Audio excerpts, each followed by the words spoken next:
Hola equipo, hoy en Tafaz Madrid vamos a hablar sobre las lesiones y en concreto sobre la luxación de hombro. En primer lugar explicaremos brevemente qué significa una luxación de hombro. A continuación hablaremos sobre las limitaciones que provoca esta lesión y a partir de ahí hablaremos sobre la recuperación que tiene que tener el paciente dependiendo de las limitaciones que provoca esta lesión. Estamos viendo a un paciente con luxación de hombro.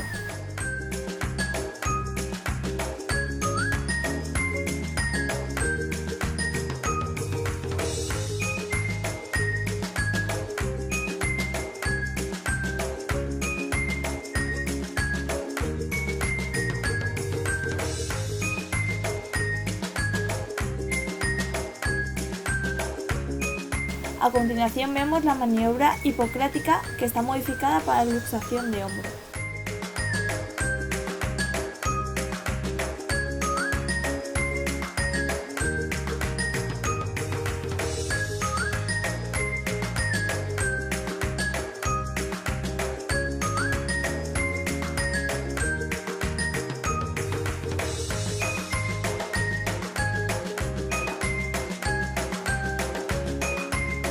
¿Qué es una luxación de hombro? La luxación de hombro es una lesión anatómica, en la cual las superficies articulares del hombro pierden el contacto por completo. En caso de que la pérdida de contactos fuera solo parcial, estaríamos hablando de una subluxación. Esta lesión tiene una prevalencia importante sobre todo en hombres entre unos 15 y unos 40 años. Tenemos, por tanto, una lesión dependiente de la edad, influenciada por la actividad deportiva, que aumenta la probabilidad de recurrencia, y el origen traumático o atraumático, principalmente, y que parece entender en la diferencia de género.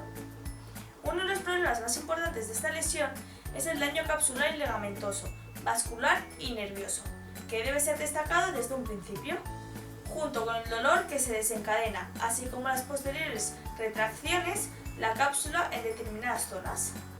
¿Por qué sucede esta luxación? El motivo de la lesión está en el fallo de la función del sistema muscular, favorecido por la anatomía, que por naturaleza da una articulación con superficies desproporcionadas. Resaltaremos la importancia de esta articulación radica en su función principal de relación con el entorno, es decir, la persona debe poder realizar con calidad todas las tareas de la vida diaria y ocio. Es una articulación completamente libre, para permitir cualquier tipo de movimiento, pero además debe tener estabilidad. Pero no todo es tan perfecto, tenemos un problema mecánico por naturaleza, y es que si vemos la articulación del hombro, en concreto la articulación glenohumeral, tenemos dos piezas que conformadas por una esfera de 30 milímetros de radio en relación con una cavidad cóncava mucho más pequeña, dando lo denominado enartrosis, una articulación con mucha capacidad de movimiento. Esto corresponde al símil de la naranja articulada con la mitad de la cáscara de nuez. En una articulación como tal, al igual que pasaría con la naranja, sin otros elementos pasivos y activos que le puedan dar el refuerzo fácilmente tras un movimiento de deslizamiento, se sale y daña la cápsula y los ligamentos. Deslizamiento que se daría de no ser que éste esté dotada de un buen sistema muscular. En concreto, el refuerzo capsular junto a los ligamentos glenohumerales solo serían ineficientes, necesitando la acción muscular. El resultado de esta acción reforzada por músculos en sentido longitudinal, que estaríamos hablando del deltoides, bíceps y tríceps, y transversal, que estaríamos hablando del redondo mayor, subescapular, supraespinoso e infraespinoso, que ayuda al ligamento y a la cápsula a que por la discordancia entre las superficies de la articulación no haya ningún problema mecánico. De este modo, la musculatura que estabiliza en sentido vertical impide que por acción de la gravedad de la cabeza humeral descienda y la pone en contacto con la glena escapular. Y por otra parte, la musculatura que estabiliza en sentido transversal impide que la cabeza humeral vire hacia adelante y hacia atrás. Es muy importante conocer la acción muscular y es importante a la hora de elegir el tratamiento. ¿Qué tipo de lesiones puede producir una luxación? Pues puede haber dos tipos de lesiones. La primera, llamada Hill-Sachs, que es la depresión cortial de la cabeza del húmero, resultado de la retención forzada de la cabeza humeral contra el rodete glenoideo. Según el tipo de luxación, las lesiones pueden variar de lugar. Luxación anterior, que es la lesión en la porción posterior de la cabeza humeral. Luxación posterior, que son las lesiones en la cabeza anterior. Luxación inferior, lesiones en la cara superior. Y luxación superior, lesiones en la cara inferior. La otra es la bancal, que es la lesión del lampum, que es el anillo de tejido blando que rodea la cavidad glenoidea. Al luxarse el hombro existe un desgarro por fricción del rodete articular, el lampum. Habitualmente la lesión es cartilaginosa, del rodete glenoideo desgarrado, y diríamos que existe un bancal blando.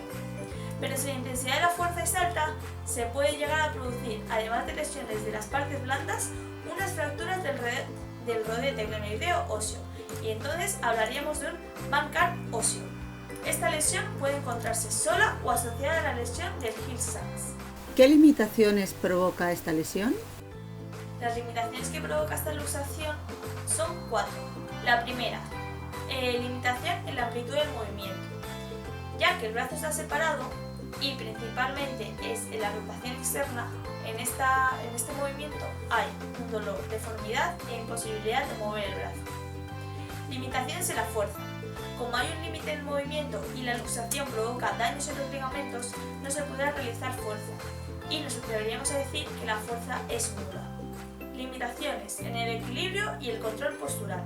Como se suele producir con un golpe mientras se mantiene en una posición de rotación externa más aducción, la estabilidad procedería del músculo sobreescapular, el ligamento glenohumeral y la cabeza larga del bíceps que se ven dañados. Y por último, en el déficit en el control neuromuscular y propiocepción, como se deben al daño nervioso microscópico producido en el tejido blando, que es la desaferenciación, se produce la interrupción de las vías sensitivas de retroalimentación que se utilizan para la estabilización de la articulación glenohumeral y la coordinación neuromuscular.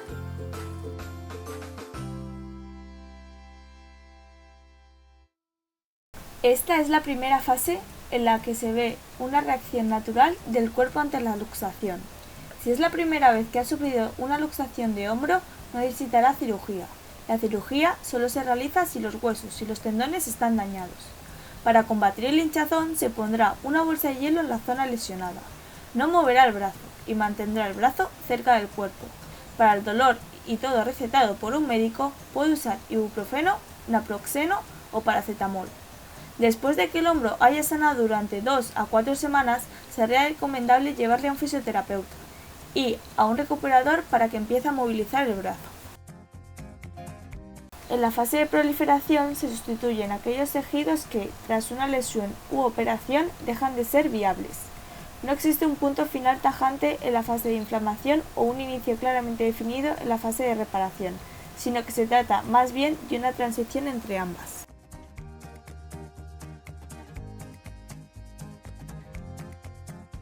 El ejercicio del péndulo. Se realizarán pequeños círculos con el hombro sin ningún peso.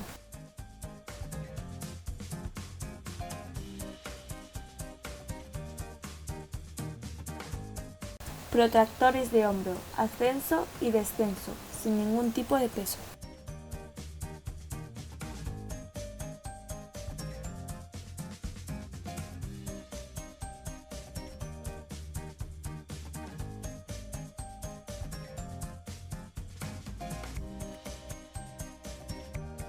Pelota contra pared en equilibrio. Círculos con brazo enfrente del cuerpo.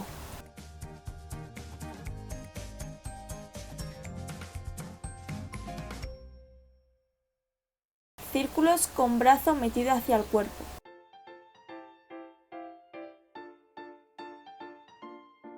Círculo con brazo hacia afuera.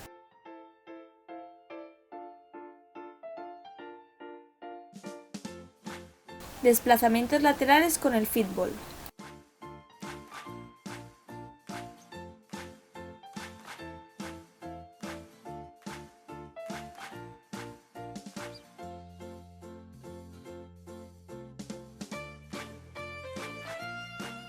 Desplazamientos verticales con el fitball.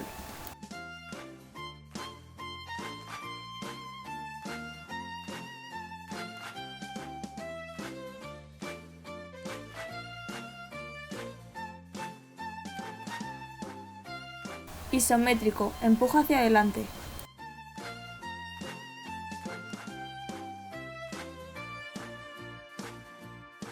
Isométrico, empujes laterales.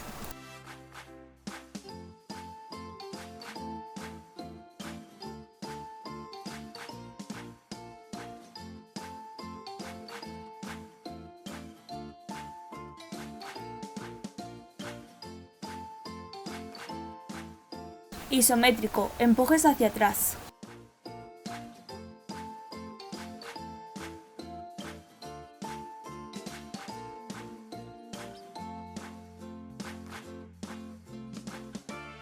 Remo con goma elástica.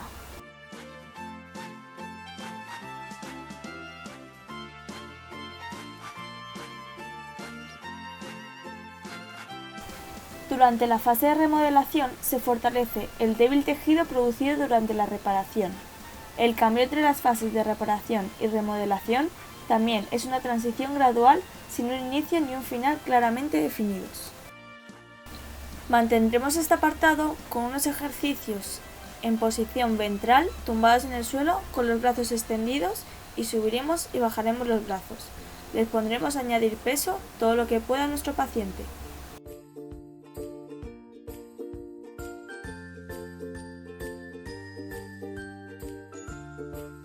Planchas en plataforma inestable.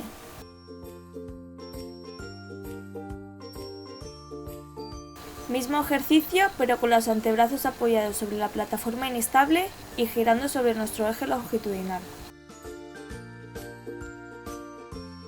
Otra variante podrían ser planchas en la que el entrenador lanzará una pelota y el otro deberá cogerla siempre apoyando la mano mala en el bosu. Este ejercicio es una mezcla entre fuerza y amplitud de movimiento, en el que ascenderemos y descenderemos la cintura escapular. Remo con rotación externa de hombro.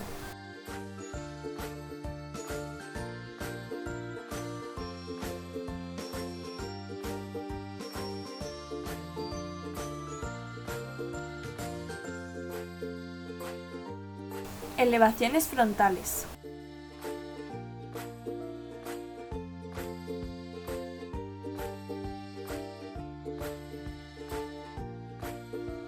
Elevaciones laterales.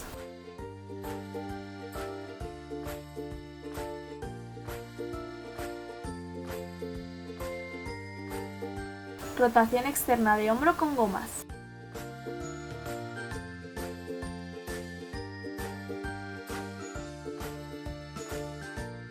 Brazo en 90 grados, rotación interna.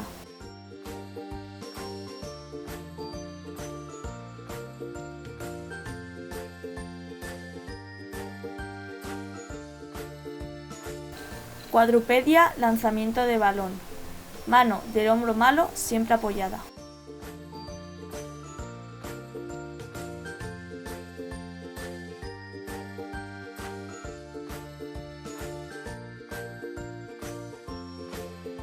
En superficie inestable, elevaciones laterales.